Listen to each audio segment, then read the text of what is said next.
मैं अगर बोलूँ एक ऐसा प्रेम कहानी के बारे में बोलूँ जो अभी तक अमर है, जिसको इतिहास के पन्नों पर सन्ने अक्षरों से लिखा गया है, तो आपके दिमाग पर सिर्फ एक ही कहानी आएगा, जो है सुल्तान शाहजहां ने उनके बेगम मुमताज़ महल के मृत्यु के बाद उनके याद में ताजमहल को बनाया था। आप भी अगर यही तक जानते हैं तो यहीं पर रुक जाइए, क्योंकि ना ही ये ताजमहल का पूरा स्टोरी है और ना ही ये ताजमहल का मेन स्टोरी है। तो आइए दोस्तों जानते हैं ताजमहल के बारे में कुछ ऐसे इंटरेस्टिंग फैक्ट जो इस स्टोरी से भी महत्वपूर्ण है।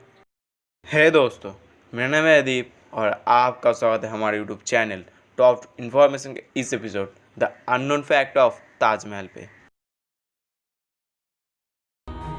ताजमहल लगभग 400 सालों तक अंधकार में रहा। उसके बाद पहली बार जब सरकार ने ताजमहल पर लाइट लगाया, उसी रात को ताजमहल के सारे लाइट किसी कारण के वजह से नष्ट हो गए थे। उसके बाद दूसरी बार ताजमहल को रोशन करने के लिए लाइट लगाया गया। उसके बाद वो सारे लाइट जो सरकार की तरफ से ताजमहल के लिए लगाया गया था, वो सभी किसी रहस्यमय कारण के वजह से नष्ट हो गए थे। लेकिन आज तक सरकार वो बात जानने में असमर्थ रहे कि वो सारे लाइट एक साथ कैसे नष्ट हो सकते हैं। माना जाता है आज भी कोई शक्ति ताजमहल को प्रोटेक्ट करता है, जो नहीं चाहता ताजमहल पे कोई भी प्रकार का क्षति पहुंचे। इसलिए माना जाता है आज भी कोई भी प्रकार का डायरेक्ट लाइट ताजमहल के ऊपर नहीं दिया जाता। माना जाता है शाहजहां ने जब ताजमहल पे काम करने वाले सारे मजदूरों का हाथ काटने का सिद्धांत लिया था, तब शाहजहां से बदला लेने के लिए मजदूरों ने एक ऐसा त्रुटि रख दिया जिससे शाहजहां को बाद में भी भुगतना पड़े और जिससे ताजमहल ज़्यादा सालों तक टिक ना पाए। मजदूरों ने ताजमहल के ऊपर एक छेद रख दिया, जिसके कारण ताजमहल के अंदर मुमताज़ महल का मकबरा अभी तक नमी से ग्रसित रहता है। ताजमहल निर्माण के वक्त भूत और जिन इसके नींव को नहीं रखने दे रहे थे। वो बार बार ताजमहल के नींव को क्षति पहुंचा रहे थे और मजदूरों को डरा कर भगा दे रहे थे। इसलिए बहुत दिनों तक ताजमहल का काम रुका हुआ था। इसके बाद शाहजहां परेशान होकर भारत के बहुत बड़े बड़े इमामों के पास गए। इसके बाद भारत के इमामों ने अरब के बुखारा के पीर हजरत अहमद बुखारी को बुलाने का सुझाव दिया। कथा अनुसार काम शाहजहां ने भी जल्दी पीर हजरत अहमद बुखारी को आने का आग्रह किया। उसके बाद पीर हजरत अहमद बुखारी अपने चारों भाई और सैकड़ों सहायकों के साथ आगरा आकर पहुँचे। उसके बाद उन चारों पीर बंधुओं ने ताजमहल के नींव के ऊपर बैठ के कुरान के कलमे पढ़े, जिसके बाद शाहजहां के द्वारा ताजमहल को नींव को रखकर ताजमहल बनने का शुरुआत हुआ। उन चारों पीर बंधुओं के मजार आज भी ताजमहल के चारों तरफ बने हुए हैं। माना जाता है जब तक ताजमहल के चारों तरफ ये मजारे हैं, तब तक ताजमहल को कुछ भी नहीं हो सकता। आज के तारीख में ताजमहल का दाम कितना है? देखिए दोस्तों, आज तक ऐसा कोई मापदंड नहीं निकला है जिसे ताजमहल जैसे ऐतिहासिक भव्य इमारतों का सटीक दाम निकाला जा सके। लेकिन कुछ ऐतिहासिक ने इस भव्य इमारत का दाम निर्धारण किया है, जिनके अनुसार 1632 से 1653 में ताजमहल को बनाने में लगभग 23 मिलियन रुपीस का खर्च हुआ था, जो अगर आज के टाइम में लाए तो 106.28 लाख मार्किन डॉलर होता है। माना जाता है मुमताज़ महल के लिए दूधिया सफ़ेद संगमरमर से ढके हुए ताजमहल को बनाने के बाद उनका सपना था खुद के लिए भी एक काला ताजमहल बनाने का। लेकिन शाहजहां का ये सपना बनकर ही रह गया, कभी भी पूरा नहीं हो सका, क्योंकि उसके बाद उनके बेटे द्वारा ही उनको उम्र कैद किया गया।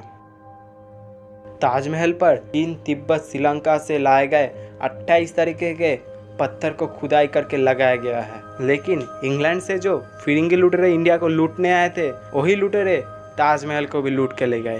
ताजमहल के बहुत सारे संगमरमर और बहुत सारे कीमती पत्थरों को भी ये लोग लूट के ले गए थे। सिर्फ यही नहीं, ताजमहल के ऊपर शाहजहां ने एक बहुत ही बड़ा सोने का कलश बनाया था, जिसको भी 19 के दशक में ये लोग लूट के ले गए थे, जिसको बाद में भारत सरकार के द्वारा कांसे का लगाया गया। आपको ये सुनकर जरूर आश्चर्य होगा, ताजमहल के सामने जो आप फव्वारे देखते हैं, वो सारे फव्वारे किसी भी प्रकार के पाइप या मोटर से नहीं जुड़ा हुआ है। सारे फव्वारे के नीचे तांबे का एक एक करके बहुत सारे टैंक है, जो एक ही साथ पानी से भरता है और एक ही साथ पानी को पंप करता है। क्या आपको ये पहले से पता था?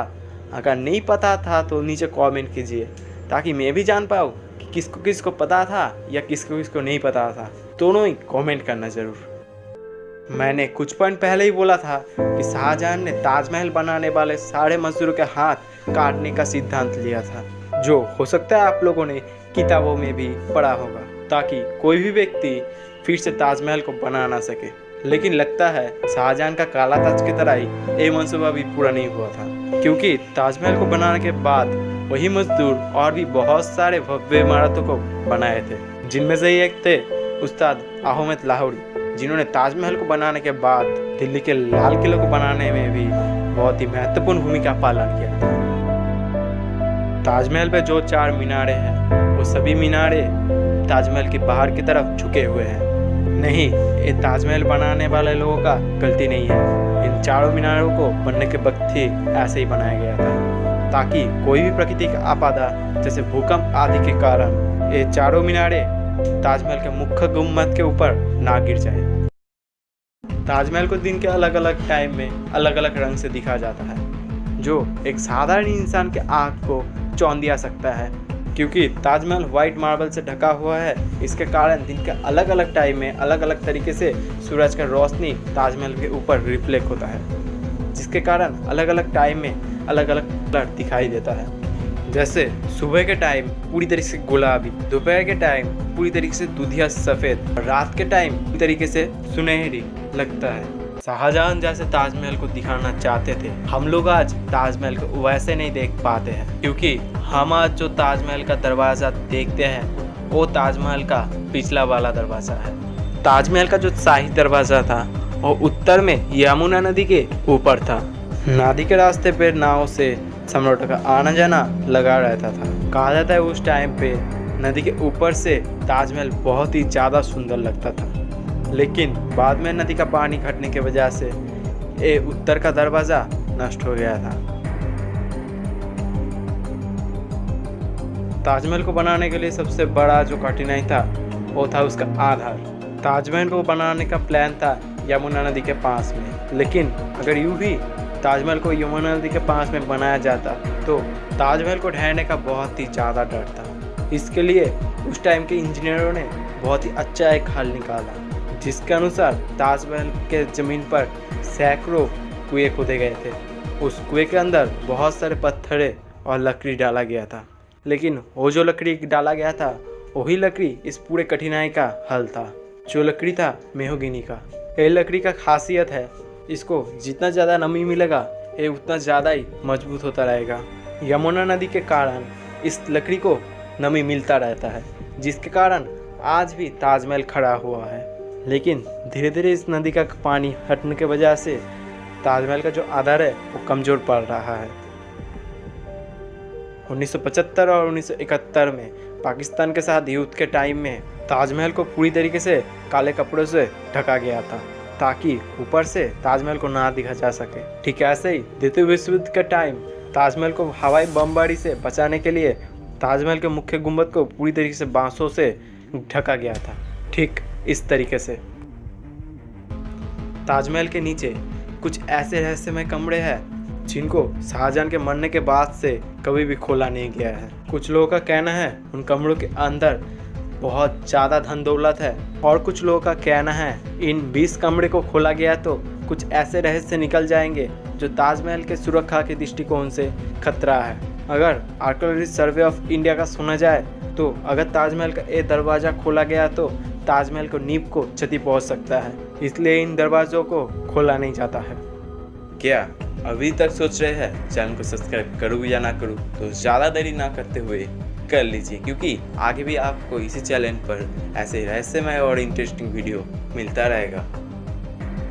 कहा जाता है ताजमहल बनने से पहले वही जगह पर एक शिव मंदिर था जिसका नाम था तेजोमहल, जिसको चंद्रगुप्त मौर्य ने बनाया था, लेकिन आज तक इसका कोई ठोस प्रमाण नहीं मिला है।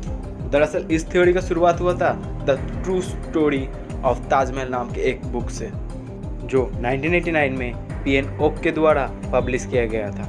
इस बुक में उन्होंने बहुत से सबूतों के साथ ये साबित करने की कोशिश किए थे कि ताजमहल असल में एक शिव मंदिर था जो तेजो मोहल्ला नाम से प्रसिद्ध था। जिसके बाद उन्होंने ताजमहल के ऊपर एक केस भी दायर किया, लेकिन सुप्रीम कोर्ट ने उनके दरखास्त को ये बोलकर खारिज कर दिया कि ताजमहल का ऐसा कोई प्रमाण नहीं है जिससे कहा जा सके कि ताजमहल एक शिव मंदिर था। और मेरा माने तो हमारा सोच ही गलत है, क्योंकि जिस ऐतिहासिक भव्य इमारत ने पूरे विश्व में हमारे देश के नाम को ऊंचा किया है, उसको हम धर्म के स्तर पर कभी भी डिवाइड नहीं कर सकते हैं। प्लीज़ मेरा ये बात को हल्के में मत लो, थोड़ा सा डीपली सोच कर देखो, उससे आपको समझ में आ जाएगा मैं बोलना क्या चाहता हूँ। तो दोस्तों, कैसा लगा आज का वीडियो? क्या आपको वाकई अच्छा लगा है? और आपको क्या लगता है ये वीडियो आपके साथ साथ आपके दोस्तों और आपके फैमिली मेम्बरों को कुछ नया जानकारी दे सकता है, कुछ नया सिखा सकता है? तो प्लीज़ आपके व्हाट्सएप पेज पर जाइए और उन दोस्तों और फैमिली मेम्बर को ये वीडियो शेयर कीजिए जिनका इस वीडियो से कुछ हेल्प हो सकता है। शेयर करने से क्या होगा? शेयर करने से आपका वो दोस्त या वो फैमिली मेम्बर कुछ नया जान पाएगा, जिससे उनका कुछ हेल्प होगा और कहीं ना कहीं मेरा भी कुछ हेल्प होगा। मेरा जो सोशल मैसेज है वो बहुत सारे लोगों के पास पहुंच जाएगा। तो प्लीज़ इस वीडियो को ज़्यादा से ज़्यादा शेयर करना, और अभी तक इस वीडियो को लाइक नहीं किया तो लाइक ज़रूर करना, ताकि मुझको ऐसा ही वीडियो बनाने का मोटिवेशन मिलता रहे। इसके पहले वाले वीडियो का जो क्वेश्चन था उसका सटीक आंसर दिया था राजदीप विश्वास, देवजीत फोटोग्राफी और शेख राज ने। धन्यवाद आप लोगों का मेरे वीडियो को अच्छे से देखने के लिए। तो आज का क्वेश्चन है, मुमताज महल के लिए ताजमहल को बनाने के बाद शाहजहां ने अपने खुद के लिए कौन सा सपना देखा था और क्यों शाहजहां उस सपने को पूरा नहीं कर सके? तो ज़रूर कमेंट पे #आंसर लिखकर अपने क्वेश्चन के उत्तर को देना। तो हर दिन के तरह जो आंसर देंगे उनका नाम मैं नेक्स्ट वीडियो पे लूँगा। तो मेरा ये वीडियो यहीं पर ख़त्म होता है। जय हिंद, वंदे मातरम।